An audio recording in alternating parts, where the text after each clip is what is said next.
Sir నమస్కారం sir. Prasanna గారు sir, ఇవాళ ఉదయం జరిగిన ప్రొడ్యూసర్స్, తర్వాత డిస్ట్రిబ్యూటర్స్, తర్వాత ఎగ్జిబిటర్స్ ఏదైతే ఈ కమిటీ ఉందో, ఈ కమిటీలో ఫిలిం ఛాంబర్, తర్వాత ప్రొడ్యూసర్స్ కౌన్సిల్ ఇవాళ ఎటువంటి నిర్ణయాలు తీసుకున్నారు?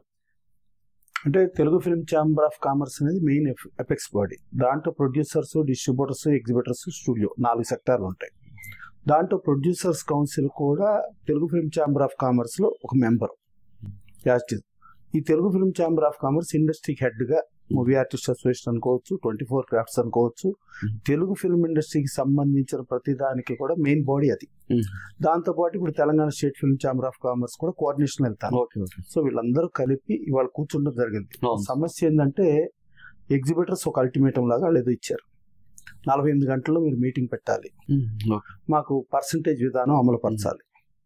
సో అట్లాగే దాని మీద డిస్ట్రిబ్యూటర్స్ కూడా వాళ్ళు మీటింగ్ పెట్టుకున్నారు వాళ్ళు. అలాగే ప్రొడ్యూసర్స్ కూడా ప్రొడ్యూస్ కౌన్సిల్ జనరల్ బాడీగా అందరిని పిలిస్తే అందరూ మాట్లాడితే దానికి సంబంధించి వచ్చిన రిజల్యూషన్స్ కూడా ఛాంబర్ పంపించడం జరిగింది.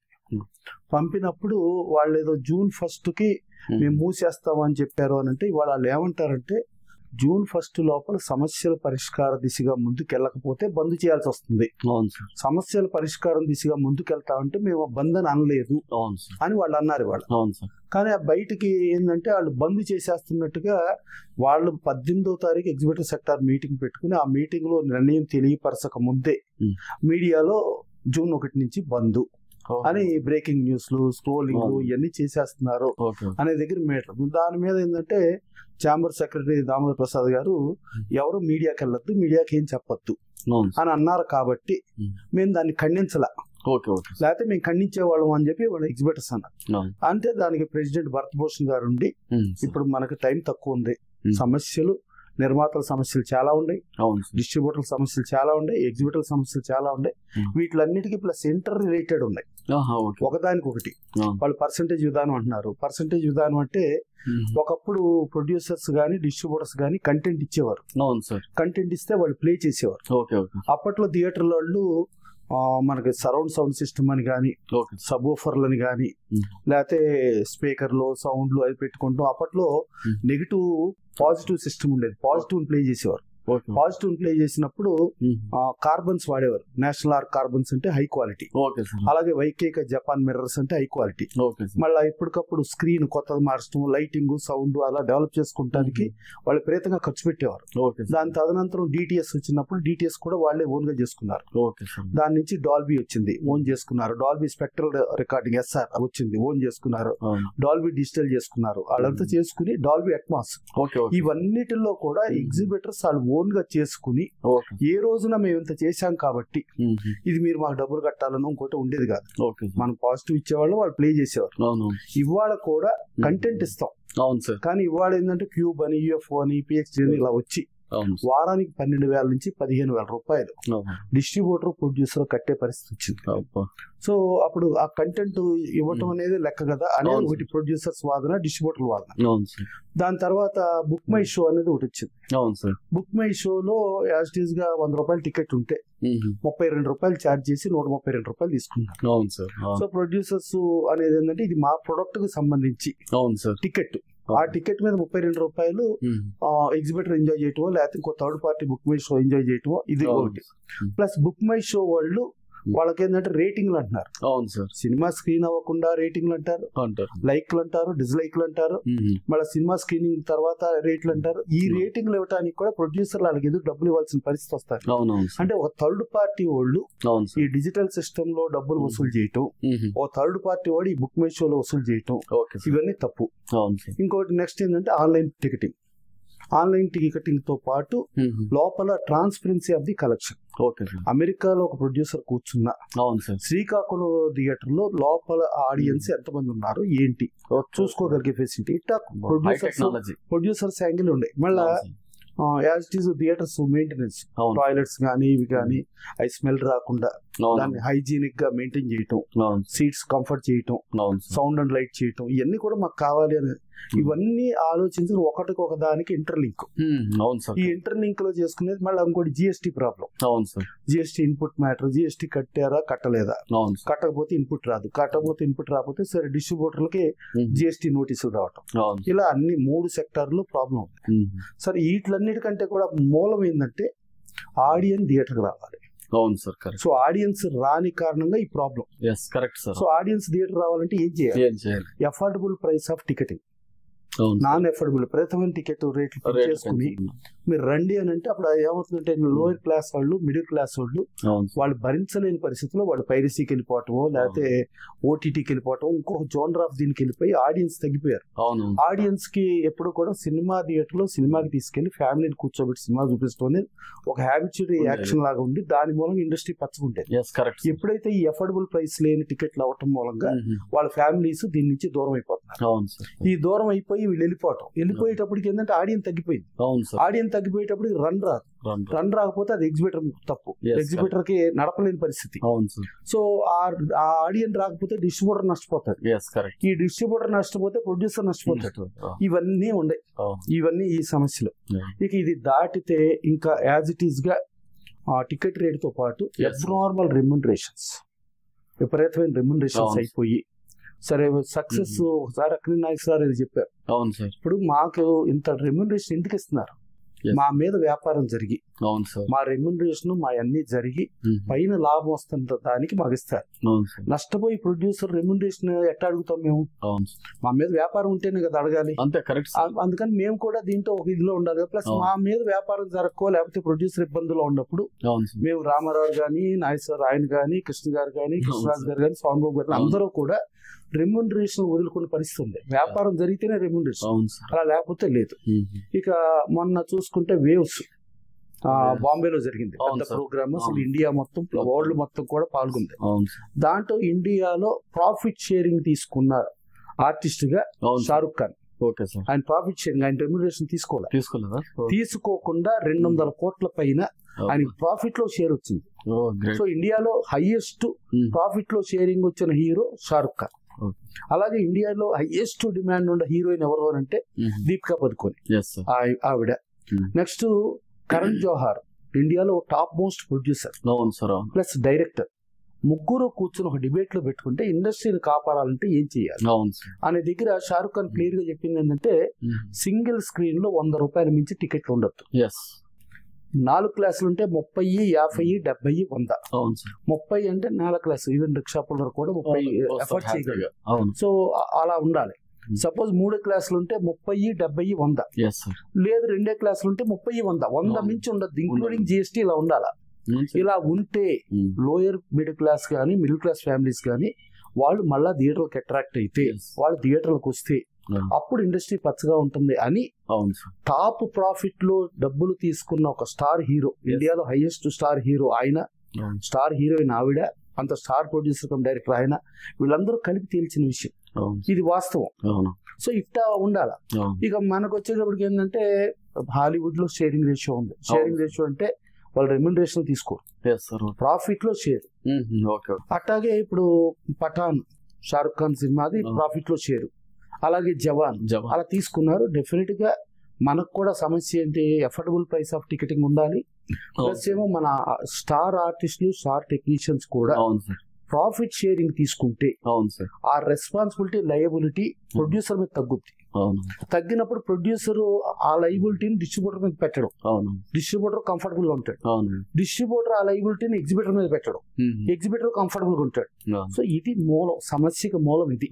సో ప్రేక్షకుడు వస్తేనే ఇండస్ట్రీ బతుకుద్ది. ఆ ప్రేక్షకుడిని రానివ్వకుండా మనం చేసి మన నెత్తి మీద మనమే చేతులు వేసుకుని భస్మాసురు లాగా ఇండస్ట్రీని నాశనం చేస్తాం అనుకుంటే ప్రేక్షకుడు లేకపోతే ఎవడు ఎగ్జిబిటర్ లేడు, డిస్ట్రిబ్యూటర్ లేడు, ప్రొడ్యూసర్ లేడు, స్టార్లు లేడు. ప్రేక్షకుడే స్టార్. సార్ అలాగే ఇప్పుడు ఏదైతే థియేటర్ పర్సెంటేజ్ విషయంలో ఇవాళ ఉదయం జరిగిన మీటింగ్ లో మీరు ఒక కమిటీని వేయాలని అనుకున్నారు. ఆ కమిటీ ఎటువంటి నిర్ణయాలు తీసుకుంటుంది అంటే త్రూ మీరు ఫిల్మ్ ఛాంబర్ అయినా ప్రొడ్యూసర్స్ 30వ తారీఖున వైజాగ్ లో ఈసీ మీటింగ్ ఉంది. ఈసీ మీటింగ్ లో డెఫినెట్ గా ఒక 5 ప్రొడ్యూసర్లు 5 డిస్ట్రిబ్యూటర్లు, 5 ఎగ్జిబిటర్లు, ఈ ముగ్గురు కూర్చుని ప్రొడ్యూసర్ ప్రాబ్లమ్స్ ఏంటి, డిస్ట్రిబ్యూటర్ ప్రాబ్లమ్స్ ఏంటి, ఎగ్జిబిటర్ ప్రాబ్లమ్స్ ఏంటి, అసలు సమస్య మూలం ఏంటి, ఈ సమస్య మూలాన్ని పరిష్కరించడం అనే దగ్గర దాని మీద కసరత్తులు చేసి దానికి ఒక నిర్ణయాత్మకమైన నిర్ణయం తీసుకుని ఆ నిర్ణయంలో ఎవరు ఇబ్బంది లేకుండా ఉండేటట్టుగా ఇచ్చేయటం. అంటే దీనికి మధ్యలో టైం బౌండ్లు అనేది అనుకోవద్దు. అంటే ఇప్పుడు మనం జూన్ ఫస్ట్ అనుకుంటే రాంగ్ సిగ్నల్స్ అండి. అవును సార్. సో ఈవెన్ ప్రభుత్వం కూడా రియాక్ట్ అవ్వాల్సిన పరిస్థితి వచ్చింది. సో అది తప్పు. సో రాంగ్ సిగ్నల్స్ వద్దు. డెఫినెట్ గా ఎంత త్వరగా పరిష్కారం అవుతే బెటర్ అనేది డెఫినెట్ గా ఛాంబర్ చూస్తుంది. ఆ పరిష్కార దిశగా ముందుకెళ్తుంది. ఈ బాడీకి డెడ్ లైన్ అంటే ఏది ఉండదు. లేదు. Okay sir. అలాగే ఇప్పుడు ఏదైతే మన ఇండస్ట్రీ ఉందో, ఇండస్ట్రీలో అంతర్గతంగా చాలా సమస్యలు ఉన్నాయి అని మాట్లాడుకున్నారు. ఆ సమస్యలు ఏమిటి? ఆ సమస్యలను ఛాంబర్ అయినా కౌన్సిల్ అయినా ఎలా పరిష్కరిస్తుంది? అంటే బేసికల్లీ ఏంటంటే ఇవాళ చెప్పాలంటే నిర్మాత అంటే యజమాని. అవును. మిగతా వాళ్ళందరూ కూడా కార్మికులు. మాలో స్టార్స్ వేసుకున్నా, 24 క్రాఫ్ట్స్ లో వేసుకున్నా వీళ్ళందరూ పనివాడు. రామారావు కూడా ఆయన ఏ రోజునైనా స్టార్ గా ఉన్నా కూడా నేను వృత్తి కోసం పనిచేస్తున్న పనివాడిని, కార్మికుడనే ఫీల్ అయ్యారు. కానీ ఏ రోజున ఫీల్ అవ్వాలి. ఆయన నిర్మాతగా ఉన్నప్పుడు నిర్మాతగానే ఫీల్ అయ్యేవారు, డైరెక్టర్ గా ఉన్నప్పుడు డైరెక్టర్ గానే ఫీల్ అయ్యేవారు, హీరోగా పనిచేస్తున్నప్పుడు హీరోగానే ఫీల్ అయ్యేవారు. ఇది ఈ సెక్షన్ ఆఫ్ నిర్మాత నుంచి ఇంతమంది కార్మికులు బతుకుతారు. ఈ నిర్మాత ప్రొడక్ట్ నుంచినే ఒక డిస్ట్రిబ్యూటర్కి వెళ్తుంది. ఈ డిస్ట్రిబ్యూటర్ ప్రొడక్ట్ ఎగ్జిబిటర్ స్క్రీనింగ్ చేస్తాడు. స్క్రీన్ చేయడం ఎగ్జిబిటర్ డైరెక్ట్ గా అసలు ఆడియన్స్ తో డైరెక్ట్ కనెక్టివిటీలో ఎగ్జిబిటర్ ఉంటాడు. సో ఆ ఎగ్జిబిటర్ ఉండి ఎగ్జిబిటర్ కి మాత్రం ఎక్కువ పబ్లిక్ పల్స్ ఎక్కువ తెలిసే అవకాశం ఉంటుంది. ఆ పబ్లిక్ పల్స్ ఎక్కువ తెలిసే అవకాశం ఉండే ఎగ్జిబిటర్ గా ఉండి ఒక సిస్టమ్ రన్ అయ్యేది. ఈ సిస్టమ్ రన్ అయినప్పుడు ఇప్పుడు ఎగ్జిబిటర్లు ఏమంటారు, బేసికల్లీ లాంగ్ రన్. ఒకప్పుడు ఏంటంటే ఒక సెంటర్ కి 1 థియేటర్ 2 థియేటర్లు వేసేవారు. ఇప్పుడు ఏంటంటే లీజ్ వ్యవస్థ వచ్చింది. లీజ్ వ్యవస్థ ఎప్పుడు వచ్చిందో అప్పుడు ఒక ఊరికి ఒక 7 థియేటర్లు ఉంటే 7 థియేటర్లో సినిమా వేసేస్తారు. 7 థియేటర్లో సినిమా వేసేసేపటికి వారంతో అయిపోతుంది. అంటే అది ఆ సెంటర్ కి ఒక థియేటర్ లో సినిమా ఇస్తే అది 7 వారాలు ఆడితే 7 వారాలకు ఆ థియేటర్ ఫీడింగ్ వస్తుంది.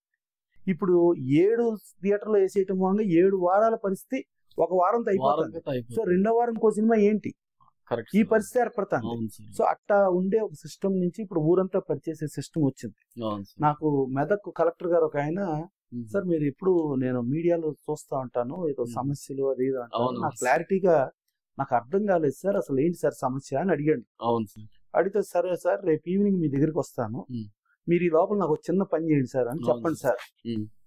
రేపు మార్నింగ్ మీరు కొంచెం పొద్దున్న ఎర్లీగా లేచి ఒక 6 గంటలకి ఒకసారి రామచంద్రాపురం, పటాన్ చెరువు నుంచి కోకట్పల్లి, ఎర్రగడ్డ వరకు రండి సార్.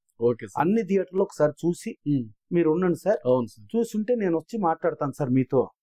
సరే వెళ్తే ఏమండి వెళ్ళొచ్చాను సార్, అన్ని చూశాను సార్. ఏం చూశారు సార్? అన్నిటిలో ఒకటే హీరో సినిమా, ఒకటే సినిమా ఉంది సార్ అన్నాడు. ఇది సార్ సమస్య. ఇది సమస్య ఇక్కడే. ఇప్పుడు భారత రాజ్యాంగం ప్రతి పౌరుడికి ప్రతి సినిమా, ప్రతి భాష సినిమా చూసే హక్కు కల్పించింది. కానీ భారత రాజ్యాంగం హక్కులకు కూడా విరుద్ధంగా మీరు రామచంద్రాపురం, పటాన్ చెరువు నుంచి ఎర్రగడ్డ వరకు ఒకటే సినిమా, అంటే ఆ సినిమా బాగున్నా బాగా పోయినా కర్మ కొద్దీ ప్రేక్షకులను చూపించే పరిస్థితి మీరు ఎందుకు తీసుకొస్తారు?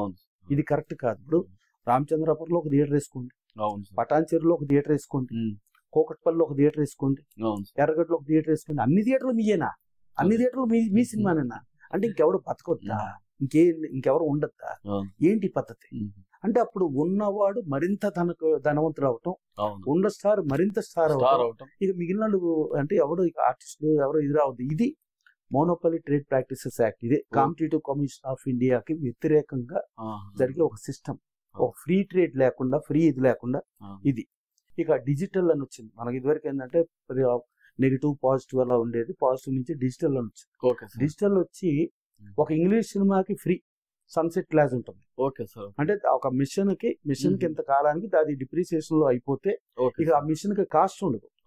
కానీ మిషన్ కాస్ట్ అయిపోయిన తర్వాత కూడా ఇంగ్లీష్ సినిమాకి డబ్బులు తీసుకోరు డిజిటల్. హిందీ సినిమాలకు అతి తక్కువ తీసుకుంటాడు, లేదంటే కొన్నిటికి తీసుకోడు. కానీ తెలుగు సినిమాకి 12,000 నుంచి 15,000 తీసుకుంటాడు సన్సెట్ క్లాస్ అయిపోయిన తర్వాత. అది లాస్, అది ఇబ్బంది. అవును సో సార్. ఇప్పుడు ఇవాళ చూసుకుంటే వైజాగ్ లో ఒక సినిమా ఉంది, అవును సార్. దాదాపు 52 థియేటర్లు వేశారు. అబ్బబ్బా! 52 థియేటర్లకి ఉమ్. 12,000 నుంచి 15,000 అనుకుంటే అవును సార్. ఎంత డబ్బులు అయింది? దాని మీద కలెక్షన్ చూస్తే ఉమ్. ఆ ఖర్చు పెట్టిన డబ్బుల్లో సగం రాలేదు. మరి ఎక్కడ పోయినాయి డబ్బులు? ఇక్కడ పోయినాయి. ఇక్కడ పోయి ఇది పరిస్థితి. అవును. ఇలాంటి సమస్య ఉంది. ఉమ్. ఇదే కనుక ఒక 3 నుంచి ఎగ్జిబిటరే కనుక ఆయన ఓన్ ప్రొజెక్టర్ పెట్టుకుంటే అవును సార్. ఓన్. ఇంకోటి ఏంటంటే ఉమ్. మల్టీప్లెక్స్ లో లాస్ట్ టైం మా QBFO ఇవన్నీ మాట్లాడేటప్పుడు అవును సార్. పిలిచాం. ఓకే. పిలిస్తే చాలా మటుకు మల్టీప్లెక్సెస్ ఉమ్. వాళ్ళ ఓన్ ప్రొజెక్టర్, ఓకే సార్. కానీ వాళ్ళు ఒక థర్డ్ పార్టీని QBFO థర్డ్ పార్టీని పెట్టి ఉమ్. వాళ్ళకి డబ్బులు కట్టించుకుని ఆ డబ్బులు ఆ మల్టీప్లెక్స్ లో తీసుకున్నారు. అవును. తప్పది. తప్పు సార్. ఇప్పుడు నల్లగండలో కాంప్లెక్స్ ఉంది, అవును సార్. ఇవాళ తీసుకోవట్లేదు. ఓకే. ఓకే. మా ఓన్ ప్రొజెక్టర్ మేము ఎందుకు తీసుకోవాలని తీసుకోవట్లేదు. అవును. జస్ట్ ఏదైనా ఉంటే ట్రాన్స్పోర్టేషన్ కి నామినల్ గా తప్పితే వాళ్ళు తీసుకోవట్లేదు. అవును. ఇలాగే అన్ని మల్టీప్లెక్స్ ఉన్నాయి కదా, అవును. మరి మీరు ఎందుకు తీసుకుంటున్నారు? ఓకే. మీరు ఎందుకు దోసుకుంటున్నారు? ఉమ్. తప్పు కదా అది. ఇప్పుడు అదే సో అడుగు. సింగిల్ థియేటర్ ఎగ్జిబిటర్లు కూడా అవును సార్. మీరు ఓన్ ప్రొజెక్టర్స్ పెట్టుకుని అవును మీరు ఇది సార్. చేసుకుని అవును. చేసుకుంటే ఇప్పుడు ఒకప్పుడు ఏంటంటే కార్బన్స్ కాస్ట్ అయ్యేది, అవును సార్. స్క్రీన్ కి కాస్ట్లీగా పెట్టేవారు, అవును సార్. ప్లస్ జనరేటర్ ప్రొజెక్టర్లకి Projector ఆపరేటర్లు అని అని. పెట్టుకునేవారు. ఇవాళ అన్ని అవును. సింప్లిఫై అయిపోయింది, ఖర్చు అవును. తగ్గింది. తగ్గినప్పుడు ఈ బడ్జెట్ కూడా మీరు పెట్టు ఆ ప్యాషన్ తో నడిపే దగ్గర నుంచి ఎందుకు మారింది అంటే ఓనర్స్ నుంచి లెస్సీలకు మారింది. Okay. Okay. District. So owner కి తన థియేటర్ మీద ప్రేమ ఇష్టం ఉంటుంది, ఓకే. ఉండి అతను చేస్తాడు, అవును. ఎంతో అయినా చేస్తాడు. ఎప్పుడైతే లెస్సీ వచ్చాడో ఉమ్. అది ఏదైతే మన ఆవు ఉంటుంది కదా, అవును పాలు సార్. పాలు పాలు వచ్చే టైంకి పాలు పితుక్కుని అవును సార్. పాలు అయిపోయిన తర్వాత ఎండగట్టేసి ఎండగట్టేసి. అదేదో అవును. కబేళాకి పంపించేస్తే అవును అది సార్. ఆల్ కబీర్లో లేపేస్తారే, అవును ఆ సార్. స్థాయిలో ఉంది. కానీ ఒక ప్రేమ ఒక అభిమానం లేదు. అవును. ఆ ప్రేమ అభిమానంతో ఉండగలిగితే అవును. ఇండస్ట్రీ పచ్చగా. ఇది ఇండస్ట్రీ పుట్టినప్పటి నుంచి అవును. ఎన్నో సమస్యలు, ఎన్నో ఒడిదొడుకులు ఉంటాయి. అవును. ఇక దాటితే స్టార్లకు అవును. వచ్చేటప్పటికి ఉమ్. ఎన్టీ రామారావు గారికి అవును. కృష్ణుడు వేషానికి ₹1,00,00,000 ఇస్తానని సుందరలాల్ మెహతా గారు చెప్పారు. అవును సార్. అప్పుడు. ఆయన కాదు అని ఉమ్. తెలుగు సినిమాకి ₹10,000తో పనిచేశారు. అవును సార్. 100%. ఏ ₹1,00,00,000 ఆయన చేదా? ₹1,00,00,000 ఈజీ సార్. పెట్టుకుంటే దాదాపు ఒక 100 ఎకరాలు 150 ఎకరాలు కొనేసుకుంటే అవును. ఒక 100 ఎకరాలు ఇవాళ 100 కోట్లు అంటే అవును ఏ సార్. చేదా? కానీ కాదు, ఆయన ప్రేమ అంటే ఉమ్. భావి తరాలకి ఈ పరిశ్రమ ఎలా? అవును. అవును సార్. నేను ఒక్కడిని ఇంత డబ్బులు ఉమ్. తీసేసుకుని వెళ్ళిపోతే అవును సార్. భావి తరాలకు ఇబ్బంది అవుతుందని ఇబ్బంది. ఏదైతే అనుకున్నారో అవును. ఆ ప్రేమ ఆప్యాయతలు ఈ స్టార్ హీరోలకు కూడా ఉండాల్సిన ఉమ్. బాధ్యత ఉంటుంది. అవును. ప్లస్ ఇది కాకుండా ఇక డిస్ట్రిబ్యూటర్లకు వచ్చేటప్పటికి అవును. మేము అబ్నార్మల్ గా నష్టపోతున్నాం. అవును. మేము 20% నష్టం పెట్టుకుంటాం, ఉమ్. మిగిలింది మీరే పెట్టుకోండి అంట. అవును. మిగిలినది మీరే పెట్టుకోండి అంటే మరి వాళ్ళు టర్మ్స్ అది చేసుకుని ఇచ్చేస్తే ఉమ్. మళ్ళీ స్టార్ హీరోల దగ్గరికి వచ్చి ధర్నా చేయటం, అవును సార్. స్టార్ హీరోల దగ్గరికి వచ్చి బయట టెంట్ వేయటం, అవును. ఈ పరిస్థితులు చేస్తున్నారు. అటువంటిప్పుడు వాళ్ళు కూడా ఈ ప్రాఫిట్ షేర్ లోకి మారితే అవును సార్. లాభం వచ్చింది, ఉమ్. వస్తే 300 కాదు 500 కోట్లు తీసుకో, అవును. నష్టం వచ్చింది 3 లక్షలే తీసుకో. అప్పుడు 3 లక్షలు అంటే 10 సినిమాలు మీకు ఫెయిల్ అయినా అవును సార్. 10 3 30 లక్షలు మీకు వస్తే అవును. ఒక్క సినిమా సూపర్ హిట్ అయితే 500 వస్తుంది. అవును. అప్పుడు ఎంత వచ్చింది? 500 కోట్ల 30 లక్షలు, 530 లక్షలు వచ్చింది. అవును. వచ్చింది కదా. అంతే. అదంతా ఒక 11 సినిమాలకి షేర్ చేస్తే ఎంత అయింది? సో మీకేం ఇబ్బంది లేదు. అవును. సో ఇలాంటి విధానాలన్నీ వస్తే ఇండస్ట్రీ పచ్చగా ఉంటుంది.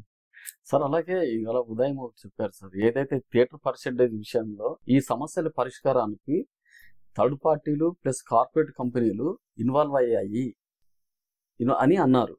అవి ఎలా పనిచేస్తాయి సార్? అంటే ఇప్పుడు దానికి అదే ఇప్పుడు వాళ్ళు అనేది ఏంటంటే ఎగ్జిబిటర్ ఓనర్స్ అంటే ల్యాండ్ లాట్ సార్ ఉంటే అతను ఎగ్జిబిటర్. Okay sir. ఇవాళ లెస్సీస్ వచ్చారు. Hmm. లెస్సీస్ వచ్చేటప్పటికి అవి కార్పొరేట్లు, అవి థర్డ్ పార్టీలు. అవును సార్. అంటే లెస్సీల యాంగిల్లో జరుగుతున్న యుద్ధం ఇది అనేది ఒక వెర్షన్. అవును. సరే ఇక లెస్సీలా లేకపోతే ఎగ్జిబిటర్లా అని పక్కన పెడితే ఉమ్. సమస్యకి మూలం ఎక్కడ? ప్రేక్షకుడు తగ్గటం సమస్యకి మూలం. అవును సార్. సమస్యకి మూలంగా ప్రేక్షకుడు మళ్ళీ రావాలి అని అంటే అవును sir. Affordable price of ticket okay sir. Plus budget ఒక పర్ఫెక్ట్ గా కంట్రోల్లో ఉండి ఓకే సార్. ఒక ప్రొడ్యూసర్ కి ఓవర్ లైబిలిటీ అవ్వకపోతే అతనికి ఎంత పడిందో ఆ లైబిలిటీని డిస్ట్రిబ్యూటర్ షేర్ చేయటం. ఓకే. ఓకే. సరే ఇక ఇవన్నీ పక్కన పెడితే ఈ ఇష్యూ అంతా ఏంటంటే టాప్ స్టార్స్ 30 సినిమాల సమస్య. అవును సార్. ఇప్పుడు వీళ్ళు ఎగ్జిబిటర్ పర్సంటేజ్ ఆడండి అని చెప్పేది ఈ 30 సినిమాలు. అవును సార్. ఓకే, డిస్ట్రిబ్యూటర్ నష్టపోతున్నాం అని చెప్పేది ఈ 30 సినిమాలు. అవును సార్. దాటితే సంవత్సరానికి 250 సినిమాలు ఉంటాయి. 250 సినిమాల్లో 220 సినిమాలు చిన్న సినిమాలు, మీడియం సినిమాలు. మీడియం ఈ చిన్న సినిమాలు, మీడియం సినిమాలకు ఫైనాన్స్ ఇవ్వడు, అవును సార్, డిస్ట్రిబ్యూటర్ కొనడు, ఎగ్జిబిటర్ వేయడానికి కూడా ఇష్టం చూపించడు. వీటిని నెయ్యింట్రా బాబు అని మేము ఎప్పటి నుంచినో దాదాపు 18 సంవత్సరాల నుంచి యుద్ధం చేస్తా పర్సంటేజ్ విధానంలో ఆడండిరా బాబు అని చెప్పి మనకు నారాయణమూర్తి గారు వీళ్ళందరూ కూడా బయట టెంట్ వేసి ధర్నా చేస్తే అప్పుడేదో యాజ్ ఇట్ ఈస్ గా కొన్ని రూల్స్ అండ్ రెగ్యులేషన్స్ లాగా పెట్టి ఆక్యుపెన్సీ పర్సంటేజ్ సిస్టమ్ అని పెట్టాం. ఆ ఆక్యుపెన్సీ పర్సంటేజ్ సిస్టమ్ అమలు పర్సెంట్ రా బాబు అని అంటే ఈ ఎగ్జిబిటర్లే కదా అమలు పర్సెంట్, అంతే కదా సార్. మరి ఆ రోజున ఆక్యుపెన్సీ పర్సంటేజ్ అమలు పరచచ్చు. సో వాళ్ళు ఆక్యుపెన్సీ పర్సంటేజ్ అనేది 220 సినిమాలకు కాదు, వాళ్ళకి ఏంటంటే ఈ 220 సినిమాలకు ఎవరు వస్తారండి, ఏ స్టార్ లేడు, ఎవరు వస్తారండి, ఏం చేసుకుంటామండి అని మాట్లాడుతూ ఈ ఆక్యుపెన్సీ పర్సంటేజ్ రోజున రీజనబుల్ టికెట్ రేటింగ్ ఉండేది. ప్లస్ అప్పుడు ఏంటంటే 4 షోల్లో 1 షో వస్తే ఓల్డ్ ఓవర్ ఫిగర్ అని. అప్పట్లో ఒక్కొక్క థియేటర్ కి 5,000 నుంచి మాక్సిమం 15,000 కెపాసిటీ ఉండేది. ఇవాళ ఒక్కో థియేటర్ 1,25,000, 1,50,000 కెపాసిటీ. 1,25,000, 1,50,000 కెపాసిటీ అని అంటే షోకి ఎంత రావాలి, 1,50,000 4 షోల మీద రావాలి. అంటే ఈచ్ షో మినిమం 40,000 చెయ్యాలి. ఎన్ని సినిమాలు చేస్తున్నాయి 40,000 అంటే ఫస్ట్ డేనే ఓల్డ్ ఓవర్. ఇంత అబ్నార్మల్ టికెట్ అయితే ఎందుకు వస్తాడు ఆడియన్, లోయర్ క్లాస్ ఎందుకు వస్తారు, మిడిల్ క్లాస్ ఎందుకు వస్తారు? ఇప్పుడు మొన్న మనం పుష్పదానప్పుడు ఇష్యూ జరిగింది.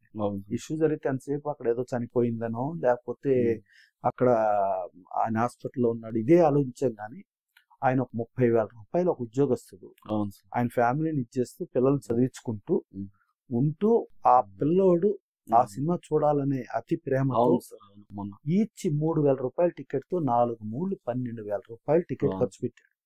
12,000 రూపాయలు టికెట్ ఖర్చు పెట్టి అంటే ఆయన నెలకు 30,000 జీతం అంటే దాదాపు 27,000 రూపాయలు ఖర్చులు పోతే నెలకు మిగులు బడ్జెట్ 3,000. అంటే ఈ 12,000 తీసుకుంటాం మూలంగా 4 నెలలు 4 మూళ్ళు 12,000 అయిపోయింది. అప్పుడు ఇంకా ఆయన ఏం చూడగలడు, ఇంకేం ఖర్చు పెట్టగలడు, అయిపోయింది. ఆయన 27,000 ఆయన ఇంటి అద్దె కట్టుకోవాలి, ప్లస్ ఇంట్లో తిండికి వాటికి చేసుకోవాలి, పిల్లల ఫీజులు కట్టుకోవాలి, స్కూళ్ళకు పంపాలి. ఈ ఇందులో 27,000 అయిపోతే ఆయన దగ్గర మిగులు బడ్జెట్ లేనప్పుడు ఈ నెల 20 సినిమాలు వచ్చినాయి, వచ్చే నెల 20 సినిమాలు వచ్చినాయి, ఆపోయిన నెల 20 సినిమాలు అంటే 80 సినిమాలు ఆయన చూడని పరిస్థితి కల్పించాం. అదే 100 రూపాయలు వేసుకోండి, నలుగురు 400 చూశారు. చూస్తే ఈ 12,000తో ఎన్ని సినిమాలు చూడగలడు? 30 సినిమాలు చూడగలడు. అంటే 30 సినిమాలు చూడగలిగే వాడిని ఒక సినిమాతో అవజేసేసి 4 నెలలు సినిమా చూడకుండా చేసామంటే ఏం జరుగుతుంది? ఇది అందరికి తెలియాల్సిన విషయం, తెలియజేసుకో. మనం అది వదిలిస్తాం. ఎంతసేపు మనం స్టార్ వచ్చారు, స్టార్ దీని గురించి ఎలా జరిగింది అలా జరిగింది, అసలు అంటే రూట్ లెవెల్లో మనం ఆలోచించట్లేదు. రూట్ లెవెల్లో ఆలోచించి రీజనబుల్ ఎఫర్డబుల్ ప్రైస్. ఇక కొన్ని సామెతలు చెప్తుంటారు, సార్ పై క్లాస్ కి వెళ్తాను ట్రై చేస్తున్నారండి, కింద క్లాస్ కి వెళ్తాను ట్రై చేయట్లేదు.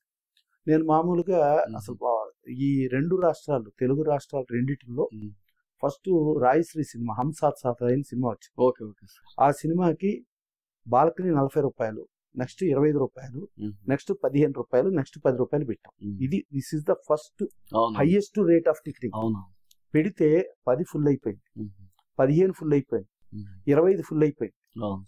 4 ఆటోలు వచ్చినాయి. ఆటోలోంచి 8 మంది దిగారు ఆడోళ్ళు. అంతమంది పడతాం అనేది మామూలు విషయం కాదు. పట్టినలో వచ్చారు 32 మంది. చూస్తున్నారు 25 రూపాయలది అయిపోయింది, 40 చూస్తున్నారు. 12 నిమిషాలు వెయిట్ చేసి మళ్ళా 4 ఆటోలు వాళ్ళు వెనక్కి వెళ్ళిపోయారు.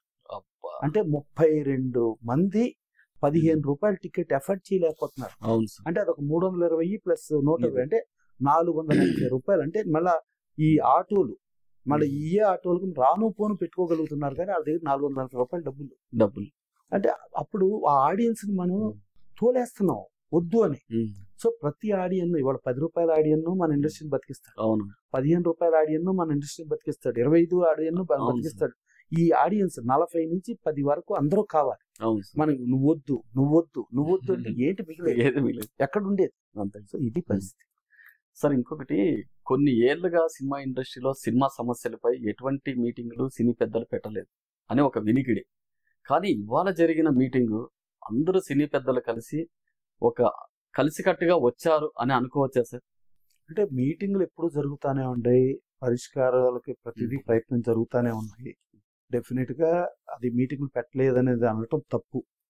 కాకపోతే ఏంటంటే ఒక సమస్య వచ్చినప్పుడు. డెడ్ లైన్ అనేది ఒకటి పెట్టి ఒక సెక్టార్ ఒక ఇదిలో ముందుకెళ్ళింది అని అన్నప్పుడు Okay. అది కరెక్ట్ గా అది మన ప్రొడ్యూసర్ జనరల్ బాడీ మీటింగ్ జరిగింది. Okay sir. ఫస్ట్ వాళ్ళు చెప్పింది ఏంటంటే ఇలా డెడ్ లైన్ పెట్టి ఇలా చేయటం తప్పు అని తీవ్రంగా ఖండించండి. That is number 1.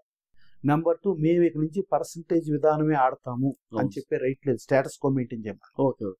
దాని తర్వాత సమస్యలు ఏంటో మాట్లాడదాం. అవును సార్. సో ఎగ్జిబిటర్ ఆయన బాధ్యతలు ఆయన చేసేవి ఉండే, ఆయన బాధ్యతలు ఆయన చేయాలి. Okay sir. అలాగే డిస్ట్రిబ్యూటర్ బాధ్యతలు డిస్ట్రిబ్యూటర్లు ఉంటాయి, ప్రొడ్యూసర్లు, ఇలా 3 సెక్టార్లు చాలా సమస్యలు ఉంటాయి, చాలా ప్రాబ్లం ఉంది. ఈ సమస్యలకి అన్నిటికీ కూర్చొని మనం పరిష్కారం తీసుకొని చర్చిద్దాం అని చెప్పి ప్రొడ్యూసర్స్ జనరల్ బాడీ మీటింగ్ లో చెప్పడం జరిగింది. Okay sir. అట్లాగే డిస్ట్రిబ్యూటర్స్ వాళ్ళు కూడా మీటింగ్ పెట్టుకున్నారు, చెప్పడం జరిగింది. ఎగ్జిబిటర్స్ సో ఇప్పుడు 3 సెక్టార్లో వాళ్ళు కూర్చుని దీన్ని పరిష్కారం తీసుకే ప్రయత్నం చేద్దాం. రియలిస్టిక్ గా ఎక్కడ సమస్య జరిగింది, ఏంటి రూట్ కాజ్ ఏంటి, దాంట్లో ఒక ఆయన చాలా క్లారిటీగా అసలు ముందు మనం సమస్య ఆడియన్ రావట్లేదు, ఇది చాలా క్లారిటీగా ఉంది. ఆడియన్ రావాలంటే అఫోర్డబుల్ టికెట్ ప్రైసింగ్ కావాలి. ఆడియన్ ఎక్కడ ఇబ్బంది పడుతున్నాడు, because of the lessee system లో నా 50 థియేటర్లు ఇస్తేనే నేను సినిమా ఇస్తా, నువ్వు బయట ఉన్న 10 థియేటర్లు ఇస్తే నేను ఇవ్వను అని అంటం మూలంగా ఆ 10 థియేటర్లో కూడా సెల్ఫ్ రెస్పెక్ట్ కోల్పోయి నడపలేక వాళ్ళు కూడా లీజ్కి చేయాల్సిన పరిస్థితి. సో అది సిస్టమ్ అంతా వేరే గెలిపోయింది అనేది ఒకటి. ప్లస్ ఏమో ఇది అసలు ప్రాబ్లము ఎగ్జిబిటర్ ప్రాబ్లం రియల్ గా ఎగ్జిబిటర్ ఉంది, ఉంటే డిస్ట్రిబ్యూటర్ చూస్తాడు, ప్రొడ్యూసర్ చూస్తాడు. అలాగే ప్రొడ్యూసర్ ప్రాబ్లం ఉంది. ఇది ఒకరికొకరు సెక్టార్లు ఒకళ్ళొకళ్ళు ఒక సమన్వయంతో వెళ్ళి పని చేసుకోవాల్సిన బాధ్యత ఉంది. అంతేగాని ఇట్లా అబ్రప్ట్ గా ఇలా అని చెప్పేసి అనుకుంటే ఇది జరిగేది కాదు, సాగదు అనే దగ్గర క్లారిటీ వచ్చింది. అందరూ ఏకతాటిపై సరే దీనికి ఏదో కమిటీ వేసుకుని కూర్చొని దీన్ని చేద్దాం. ప్లస్ ఏ సెక్టార్ లో ప్రాబ్లం వచ్చిందో జనరల్ గా అదర్ సెక్టార్ పంపిస్తాం, ఆ అదర్ సెక్టార్ లో డిస్కస్ చేయటం, దాని మీద ఏం చేద్దాం అనుకుంటాం. ఇట్లా 3 సెక్టార్లకి ప్రాబ్లమ్స్ ఉన్నాయి. ఇప్పుడు ప్రొడ్యూసర్ కౌన్సిల్ లో ఏమైతే అనుకున్నది ఇమీడియట్ ఛాంబర్ పంపించాం. అలాగే ఎగ్జిబిటర్స్ వాళ్ళు పంపించారు, డిస్ట్రిబ్యూటర్స్ పంపించారు. ఈ 3 ప్లస్ దీనితో పాటు మన గవర్నమెంట్ నుంచి కూడా కొన్ని చేపించుకునే ఉండే. ప్లస్ బేసికల్ ఏంటంటే థియేటర్స్ కి మనకి ఇండస్ట్రియల్ స్టేటస్ అన్నాం, ఇండస్ట్రియల్ స్టేటస్ లేదు. ఇండస్ట్రియల్ స్టేటస్ ఎప్పుడైతే లేదో అదొకటి. ప్లస్ మీరు థియేటర్ మూసిందా కూడా హెచ్డి కరెంట్ అంటే వాడని కరెంట్ కూడా ఒక మినిమం కరెంట్ బిల్ కట్టాలి. అది తప్పు. సో అలాగే గవర్నమెంట్ మనం as it is industrial status లో తీసుకొచ్చి ప్రభుత్వం నుంచి రావాల్సిన ప్రభుత్వం, సో ఇండస్ట్రీ చేయాల్సిన చేసి అందరం కూడా సమిష్టిగా ఇండస్ట్రీలో ఉన్న ప్రతి వ్యక్తి కార్మికుడు కాడి నుంచి అందరూ కూడా ఇండస్ట్రీని కాపాడుకుంటాం ముఖ్యం అనే దగ్గర ఇదయ్యి దాని మీద ముందుకెళ్దామని అనుకుని అది ఏకవాక్య తీర్మానంగా అది ఆ రకంగా క్లోజ్ అయ్యి. సార్ అలాగే సార్ ఒకప్పుడు థియేటర్స్ వాళ్ళు ఓన్లీ రెంట్ మాత్రమే కలెక్ట్ చేసేవారు ప్రొడ్యూసర్ గారు, ఇప్పుడు పర్సెంటేజ్ కూడా అడుగుతున్నారు సార్. దీనివల్ల అప్పటికి ఇప్పటికి ఏంటి తేడా అంటే బేసికల్లీ రెంట్ ఆర్ పర్సెంటేజ్ రెండూ ఉండే. అంటే యాక్చువల్గా ఏంటంటే పాత రోజుల్లో కూడా పర్సెంటేజ్ విధానం ఉండేది. పర్సెంటేజ్ విధానం ఉండి డిస్ట్రిబ్యూటర్ ఒక థియేటర్ వాళ్ళు 70% ఉంటే ఇంకొకటి 80% అంటే ఇంకొకటి 90% అంటే అక్కడ పెరిగింది. వాళ్ళకి ఎవరు ఎక్కువ ఇస్తారో వాళ్ళ దగ్గరికి వాళ్ళ థియేటర్లో వేస్తారు. దాన్ని ఆ పర్సెంటేజ్ విధానం నుంచి తర్వాత షేర్ గ్యారంటీల విధానం అని, మినిమం గ్యారంటీ విధానం అని, హైర్ విధానం అని, మళ్ళీ థర్డ్ పార్టీ అంటే ఫ్యాన్స్ గానీ లేకపోతే థర్డ్ పార్టీ వాళ్ళు హైర్లు వేసుకుంటాం, థర్డ్ పార్టీలు ఎంజీలు వేసుకుంటూ ఇలా రకరకాల రూపాంతరం చెంది ఇప్పటికి రెంట్ ఆర్ పర్సెంటేజ్ అనేది ఉంది. వాళ్ళు ఏమంటారంటే రెంట్ విధానం తీసి ఓన్లీ పర్సెంటేజ్ విధానం చేయమంటారు. ఈ పర్సెంటేజ్ విధానం వాళ్ళు చేయమనే దగ్గర 220 సినిమాలు మాకు పర్సెంటేజ్ ఇవ్వడరా బాబు అంటే వాళ్ళకి పర్సెంటేజ్ కొన్ని చోట్ల ఇస్తున్నారు, కొన్ని చోట్ల ఇవ్వట్లేదు. మళ్ళా ఈ 220 సినిమాలకి ప్రాపర్ గా షోలు ఇచ్చి ప్రాపర్ గా థియేటర్ లో స్క్రీన్ చేయండి రా బాబు అని అంటే 30 సినిమాలకి ఆ రెంట్ 30 సినిమాలకు రెంట్ ఏంటంటే స్టార్ల సినిమాలు అబ్నార్మల్ ఓపెనింగ్ వస్తాయి.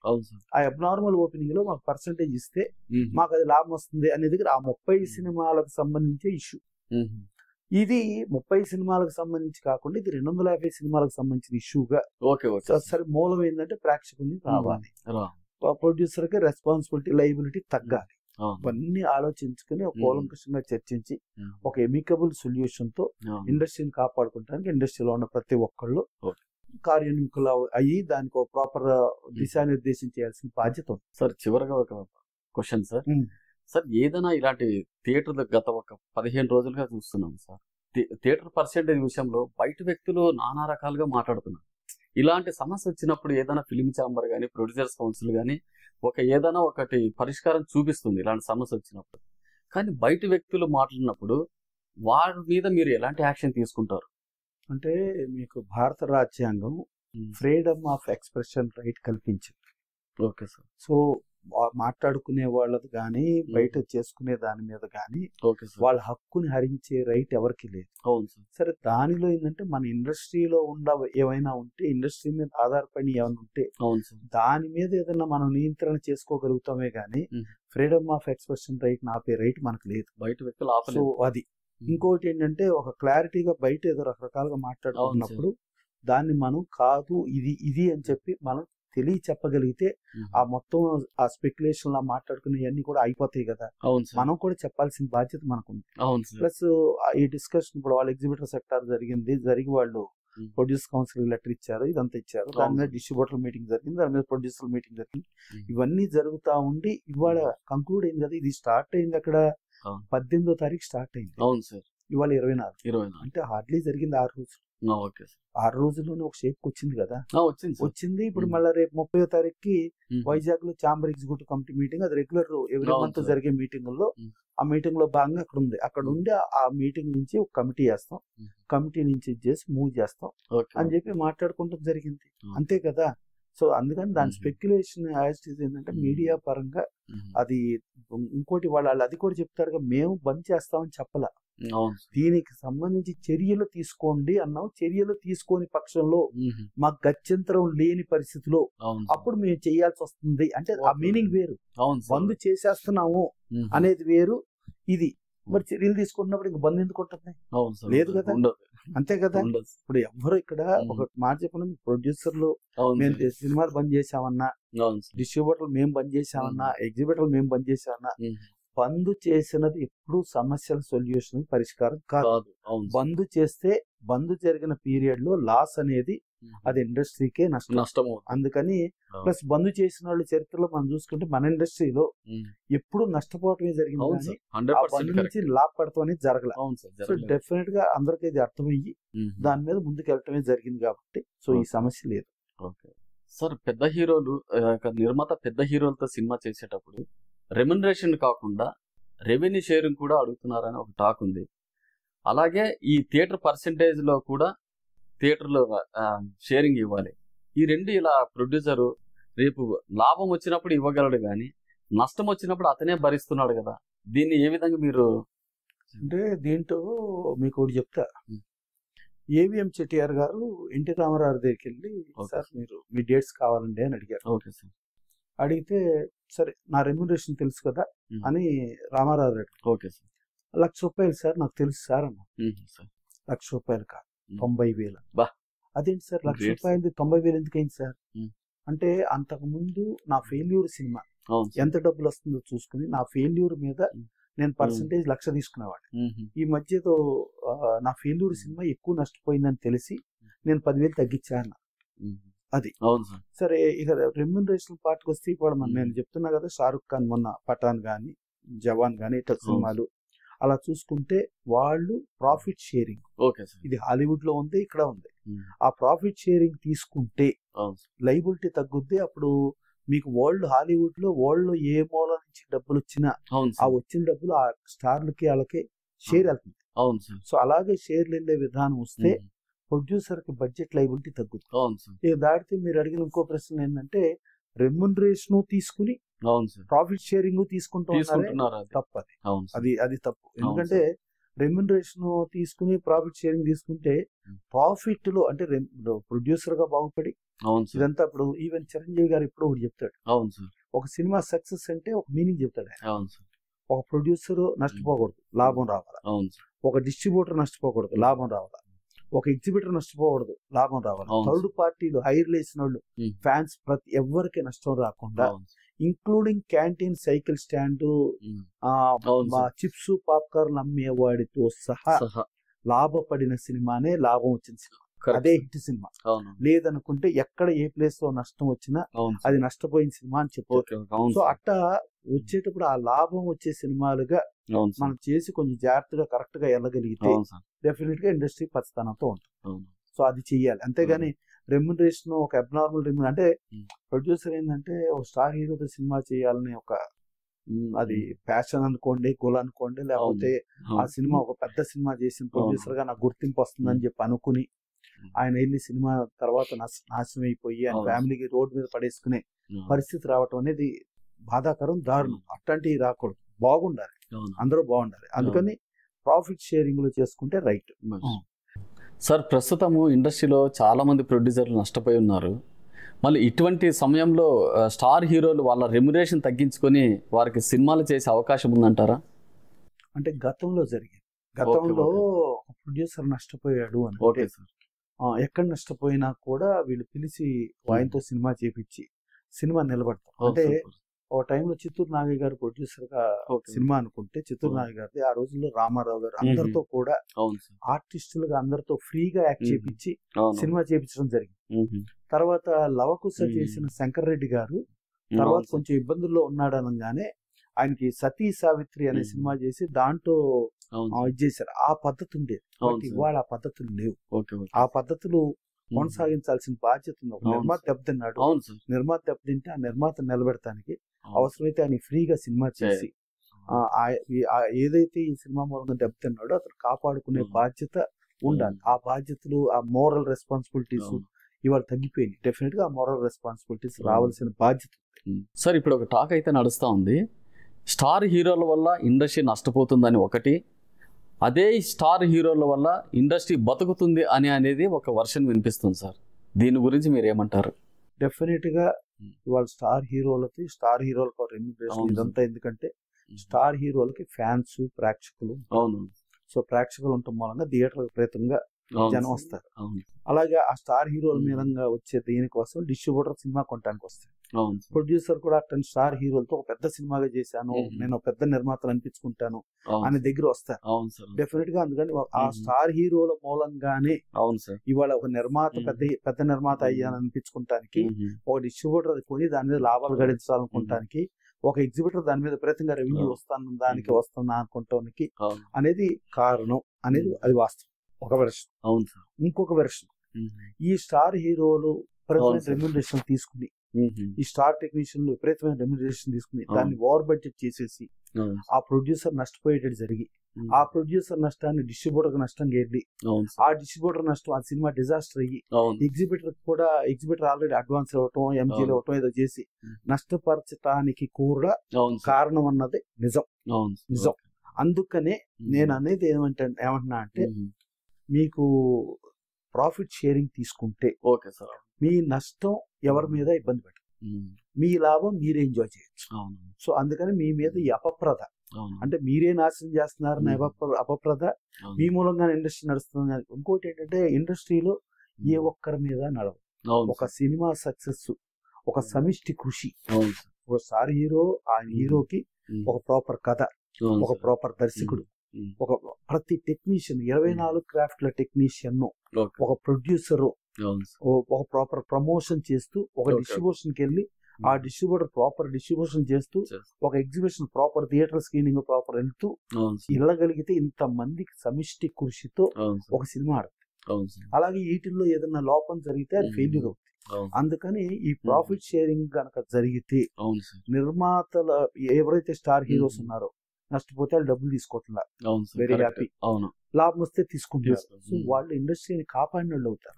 ఇది గతంలో ఎవరైతే ఉన్నారో రామరాజు నాగేశ్వర గారు, కృష్ణ గారు, స్వామిబాబు గారు, కృష్ణరాజు గారు, వీళ్ళందరూ కూడా అలా నడిపి ఉండబట్టి ఇండస్ట్రీ నడిచింది.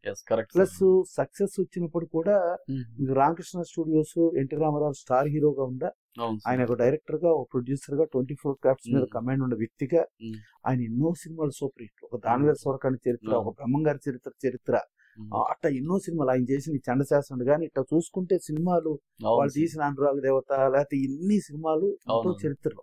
అలాగే పద్మాలయ స్టూడియోస్ ఎన్నో సినిమాలు ఎన్నో చరిత్రలో. అలాగే రామనాయుడు స్టూడియోస్ ఎన్నో చరిత్రలో. అలాగే అన్నపూర్ణ స్టూడియోస్ ఎన్నో చరిత్రలో. గ్రామాభిషేకం ఇట్లా చూసుకుంటే అలా ఏదైనా లాభం వస్తే ఆ లాభం అక్కడక్కడే రొటేట్ అయింది అవును ఇండస్ట్రీ. సార్.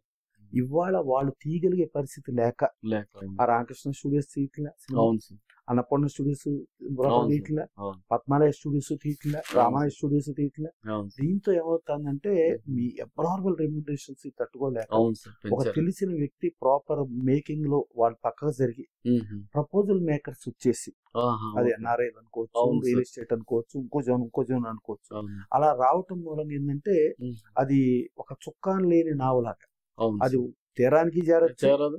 మధ్యలో కూలిపోవచ్చు. అలాంటిది ఫ్లూక్ మీద ఆధారపడిన పరిస్థితి వస్తుంది. అలా ఫ్లూక్ మీద కాకుండా ఒక పక్కా స్టోరీ బోర్డ్ తో ఒక పర్ఫెక్ట్ ఇదితో ఇలా ప్రాఫిట్ షేరింగ్ తీసుకుని ఇలా ఒక అఫోర్డబుల్ టికెట్ ప్రైసింగ్ పెట్టి ప్రేక్షకులను కాపాడి ప్రేక్షక దేవుళ్ళని అవును సార్. ప్రాపర్ గా ఆదరించడం. ఇంకోటి అవును. ఏంటంటే ఈ మధ్య ఒకటి వచ్చింది, కొంతమంది హీరోలు అవును సార్. జనరల్ గా పాత తరం వాళ్ళు ఎప్పుడు కూడా ప్రేక్షక దేవుళ్ళకి నమస్కారం, అవును సార్. వాళ్ళ పాద పద్నాలను మేము పూజిస్తూ అవును. వాళ్ళ పాద నమస్కారం అని మాట్లాడుకున్నాం. అనేవారు. ఇప్పుడు ఈ మధ్య ఏంటంటే కొంతమంది ఒక ప్యాషన్ లాగా యూత్ హీరోల బ్యాచ్ లో ఏరా ఒరే అవును సార్. ఏంట్రా బాగున్నావా అని అంటే, మీ ఏరా ఒరేలు బాగున్నావా అనుకునేది మీ ప్రీ రిలీజ్ ఈవెంట్ కి వచ్చిన ఒక 1000, 2000, 3000, 5000. కానీ ఇది మీరు మీడియా బయట చూసేటప్పటికి మీ మీద అసహ్యభావం కలుగుతారు. అలాంటి భావం వద్దు. మీ అసహ్యభావం కలిగితే మీరు మాట్లాడిన బిహేవియర్ మూలంగా మీరు నష్టపోవట్లే, నిర్మాత నష్టపోతున్నాడు, డిస్ట్రిబ్యూటర్ నష్టపోతున్నాడు, ఎగ్జిబిటర్ నష్టపోతున్నాడు. అందుకని మీరు వాళ్ళ స్టార్స్ అయ్యారు, మీరు హీరోలు అయ్యారు అని అంటే ఆ ప్రేక్షక దేవుళ్ళ ఆశీస్సులతో దేవుళ్ళతో అయ్యారు కాబట్టి ఆ ప్రేక్షక దేవుళ్ళని మీ తల్లిదండ్రులు ఎలా ఆదరిస్తారో, మీ తల్లిదండ్రులకు ఎలా రెస్పెక్ట్ ఇస్తారో అలా రెస్పెక్ట్ ఇవ్వాల్సిన బాధ్యత మీ మీద ఉంది. మిమ్మల్ని ప్రపంచం చూస్తారు, మీ బిహేవియర్ చూస్తారు. ఆ మీ బిహేవియర్ మూలంగా జరిగే నష్టానికి మీరు పెట్టుకోవట్లేదు, మీరు రెమ్యునరేషన్ తీసుకుని వెళ్ళిపోతున్నారు. కానీ సినిమాకి ప్రొడ్యూసర్ ఏమైపోతున్నాడు, డిస్ట్రిబ్యూటర్ ఏమైపోతున్నాడు, ఎగ్జిబిటర్ ఏమైపోతున్నాడు. ఇది ఉంది సమస్య. అందుకని దయచేసి వాళ్ళు కూడా గుర్తిరిగి మీరు సినిమా రిలీజ్ వరకు సినిమా ప్రాపర్ గా పనిచేస్తూ, సినిమా రిలీజ్ లో కూడా ప్రాపర్ ప్రమోషన్ కూడా పనిచేస్తూ ఆ సినిమాని సక్సెస్ చేయడానికి మీ వంతుగా మీరు డబ్బు తీసుకుని వెళ్ళిపోయామని అనకుండా మీరు ప్రాఫిట్ షేరింగ్ రేషియోలో ఉంటే దాని మీద అన్ని అవగాహన ఉండి ఒక బాధ్యతాయుతంగా ఉంటుంది. అందుకని ఆ ప్రాఫిట్ షేరింగ్ లోకి ముందుకెళ్తే మాత్రం 100% ఇండస్ట్రీ పచ్చగా ఉంటుంది. సార్ ఇంకోటి, ప్రస్తుతము పెద్ద హీరోలు యాజ్ ఏ హీరోలుగా సినిమాలు చేస్తూ అట్ ద సేమ్ టైం వాళ్ళు ప్రొడ్యూసర్ గా కూడా సినిమాలు చేస్తున్నారు. ఇప్పుడు ఏదైతే థియేటర్ సమస్య ఉందో పర్సెంటేజ్, ఇప్పుడు ఛాంబర్ గానీ కౌన్సిల్ గానీ ఒక కమిటీ వేస్తాం, ఆ కమిటీలో వీళ్ళు ఏమైనా తీసుకునే అవకాశం ఉందా హీరోలని? డెఫినెట్ గా 100% ఏంటంటే హీరోలు అన్ని అబ్జర్వ్ చేస్తా ఉన్నారు. ఓకే, క్లియర్ గా వాళ్ళకి అర్థం అవుతారు. కమిటీల్లో చూసుకుంటే యాజ్ ఇట్ ఈస్ మీరు అబ్జర్వ్ చేయండి, ఎన్టీ రామారావు ఎప్పుడు కూడా ఏ ఆర్గనైజేషన్స్ యాక్టివిటీస్ లో గానీ వేటిల్లోనూ ఆయన ఇన్వాల్వ్మెంట్ లోకి రాలా. బట్ ఆయన అబ్జర్వేషన్ లో ఉండి ఆయన ఏంటంటే నాకు ముందు ఫెయిల్యూర్ సినిమా ఎంత చేసిందని ఎగ్జిబిటర్ డిస్ట్రిబ్యూటర్ అడిగేవారు. సపోజ్ ఒక సినిమా 6 లక్షలు చేసిందని, 6 లక్షల్లో 10% అంటే నా రెమ్యునరేషన్ 60,000 ఉండాలి. ఓకేనా? సరే ఈ మధ్య 6.5 లక్షలు చేసింది అనుకోండి సినిమా, అంటే 50,000 పెరిగింది. 50,000 పెరిగిందంటే నాకు 10% అనుకుంటే 5,000, అంటే 60,000 బదులు 65,000 తీసుకోవచ్చు. సపోజ్ అలా కాకుండా 6.5 కాకుండా 5.5 చేసింది అనుకో, ఆయన 60,000 రెమ్యునరేషన్ నుంచి 5,000 తగ్గించుకుని 55,000 తీసుకున్నారు. అంటే ఒక బాధ్యతాయుతమైన పద్ధతులు వెళ్ళేవారు. ప్లస్ ఆయన ₹1 ఇస్తున్నా కూడా వద్దని తెలుగు సినిమా 10,000 చేశారనంటే ఎంత త్యాగాలు చేస్తే ఆ తరం వాళ్ళందరూ ఇప్పుడు తరం వాళ్ళు ఎంజాయ్ చేస్తున్నారు. ఒక బాధ్యతగా ఒక పని చేయటం, మళ్ళీ ఒక డెడికేటెడ్ గా ఒక పని చేయటం, ఒక తక్కువ నెంబర్ ఆఫ్ డేస్ లో వర్క్ చేయటం, ఇవన్నీ కూడా బాధ్యతలుగా చేసుకుని ఎక్కడ వేస్టేజ్ అవ్వకుండా వెళ్లాల్సిన బాధ్యత. ఇంకోటి గతంలో ఏంటంటే 90% మేకింగ్ ఖర్చు పెడితే 10% మాక్సిమం రెమ్యునరేషన్ ఉంది. ఇవాళ 90% రెమ్యునరేషన్ ఉంటే మేకింగ్ ఛార్జ్ 10% ఉంటుంది. సో అవన్నీ తగ్గి ఉండి అఫోర్డబుల్ ప్రైస్ లో ఉంటే. ఇంకోటి గతంలో ఒక ఆంధ్రప్రదేశ్ తెలంగాణ ఉమ్మడి రాష్ట్రమే మనకు ఉండేది. ఇవాళ Tamil Nadu, Karnataka, Kerala, Orissa, north India, overseas ఇన్ని వ్యాపారాలు వచ్చినాయి. ప్లస్ ఇదివరకు ఒక థియేటర్కల్ బిజినెస్ ఉండేది. ఇవాళ ఓటీటీ అని, శాటిలైట్ అని, డిజిటల్ అని, కాలర్ ట్యూన్స్ అని ఇన్ని రకాలు వచ్చింది. ఇన్ని రకాలు వస్తే ఒక ఆంధ్రప్రదేశ్ తెలంగాణల నుంచి టికెట్ రేటు అఫోర్డబుల్ ప్రైస్ లో ఉంచగలిగితే థియేటర్లు బాగుపడతారు, డిస్ట్రిబ్యూటర్లు బాగుపడతారు, అందరూ బాగుపడతారు కదా. ఎందుకు ఈ పని చేస్తున్నాం? ప్లస్ ఇక ప్రభుత్వం దగ్గరికి వెళ్ళి టికెట్ రేట్లు పెంచండి అంటున్నాం. పెంచితే ఎవరి మీద భారం పడుతుంది? ప్రజల మీద, ప్రేక్షకుల మీద. వాళ్ళ మీద భారం పడే అవకాశం ఎందుకు ఇవ్వాలి మనం? సో ఆ ప్రభుత్వాలు కూడా ఒక రీజనబుల్ గా చూసి ఆలోచించే రేంజ్ లో వాళ్ళు ఆలోచించాలా. ప్రభుత్వం పరిశ్రమ పరంగా కూడా మనం ఇంత ప్రపంచం వ్యాపారం వచ్చిందే, ఎందుకు ఆంధ్రప్రదేశ్ తెలంగాణ 2 రాష్ట్రాలను ఇబ్బంది పెట్టకుండా ఒక రీజనబుల్ టికెట్ ప్రైస్ లో వెళ్ళి మిగతా చోట్ల నుంచి వచ్చేది మనకి ఎంత వస్తుంది అని అనుకుని ఎందుకు ఉండలేకపోతున్నాం? అది తప్పు. అది మార్చుకోవాల్సిన బాధ్యత మన మీద. సరే, ఇప్పుడు ఇలాంటి సమస్య వచ్చింది కదా, థియేటర్ సమస్య. ఇప్పుడు అగ్ర హీరోలు ఉన్నారు, చిరంజీవి గారు, బాలకృష్ణ గారు, నాగార్జున గారు, వెంకటేష్ గారు. అంటే అగ్ర హీరోల్లో ఈ నలుగురులో ఈ సమస్యకు వాళ్ళు ఏమన్నా వచ్చి మనకు సపోర్ట్ చేయగలరా? ఇండస్ట్రీ ఎందుకు చేయరు? ప్రతి ఒక్కళ్ళు అంటే బేసికల్లీ చిరంజీవి గారు కానీ, బాలకృష్ణ గారు కానీ, వెంకటేష్ గారు కానీ, నాగార్జున కమిటీలో మెంబర్ వీళ్ళందరూ, చిరంజీవి గారు ఆయనకి ఓన్ ప్రొడక్షన్స్ ఉన్నాయి. Okay sir. బాలకృష్ణ గారికి ఆయన కూడా రామకృష్ణ స్టూడియోస్ ఓన్ ప్రొడక్షన్ వచ్చిన ఆయనకి తెలుసు ఏ టు జెడ్. వెంకటేష్ గారు రామానాయుడు స్టూడియోస్ నుంచి వాళ్ళకి నాలెడ్జ్ ఉంది. అలాగే నాగార్జున గారికి అన్నపూర్ణ స్టూడియోస్ నాలెడ్జ్ ఉంది. డెఫినెట్ గా వాళ్ళకి ఒక ప్రొడ్యూసర్ ప్రాబ్లం ఏంటి, ఒక డిస్ట్రిబ్యూటర్ ప్రాబ్లం ఏంటి, ఒక ఎగ్జిబ్యూటర్ ప్రాబ్లం ఏంటి, ఇండస్ట్రీ ప్రాబ్లం ఏంటి అన్ని తెలిసి ఆ తెలిసిన ప్రకారం కూడా చేస్తారు. ఇప్పుడు ఎందుకు మొన్న అప్పుడు బాలకృష్ణ గారు 2 సినిమాలు ఆయన ఓన్ ప్రొడక్షన్ చేశారు. ఓకేనా. చిరంజీవి గారు ఇప్పుడు చేసే సినిమాలో కూడా ఆయన కూడా ఓన్ ఫ్యామిలీతో ప్రొడక్షన్ యాంగిల్ లో ఉన్నారు. వెంకటేష్ గారు ఓన్ యాంగిల్ లో, స్టూడియోస్ యాంగిల్ లో అది ఉంటుంది. సో అట్లా ఉన్నప్పుడు వీళ్ళు బాధ్యతాయుతంగా వీళ్ళ వరకు క్లారిటీగా ఉంది. ఇక నెక్స్ట్ యువతరం వచ్చినప్పుడు యువతరం కూడా వాళ్ళకి తెలుస్తుంది ఏంటి గ్రౌండ్ రియాలిటీ ఏంటి, పద్ధతి ఏంటి అది తెలుస్తాను. తెలిసినప్పుడు ఆ రీజనబుల్ లో ముందుకు వెళ్లాల్సిన బాధ్యత ఉంది. సో ఇంకోటి ఇవాళ పాన్ ఇండియా ఇవాళ వచ్చేసింది, ఇవాళ ప్రపంచం తెలిసింది అన్నారు. పాన్ ఇండియా ఎప్పుడు కీలుగుర్రం అనే సినిమా తమిళనాడులో 100 రోజులు ఆడింది. అవును సార్. ఎన్టీ రామారావు హిందీ సినిమాలు 3 స్ట్రైట్ సినిమాలు చెప్పాను కదా, పాతాళ భైరవి, నయా ఆద్మీ, చండీరాణి. బాంబేలో అన్ని 175 డేస్ రండి. ఇవాళ మనం 50లు 100లో 175 డేస్ లో 365 రోజులు పోయి అతి తక్కువ రోజులు కిందకు వస్తుంది. నేను అదే చెప్తున్నా మీకు. ఒక సెంటర్ లో 9 థియేటర్లు ఉంటే 9 థియేటర్లు ఒకటే సినిమా. ఎందుకు ఒక థియేటర్ అయ్యింది, ఇంకో 8 సినిమాలు ఇంకా వేరే ఆడతాయి కదా, అదొక్క సినిమాకి ఎందుకు 5 అవ్వాలి? సో లేదా కొన్ని 2 అయ్యండి చాలు. ఎందుకు ఇది? ఇవన్నీ తెలుసుకుని జాగ్రత్తగా ఇది చేసుకుంటే డెఫినెట్ గా అందరూ. ప్లస్ ఇది ఏదంటే ఒక ప్యాషన్.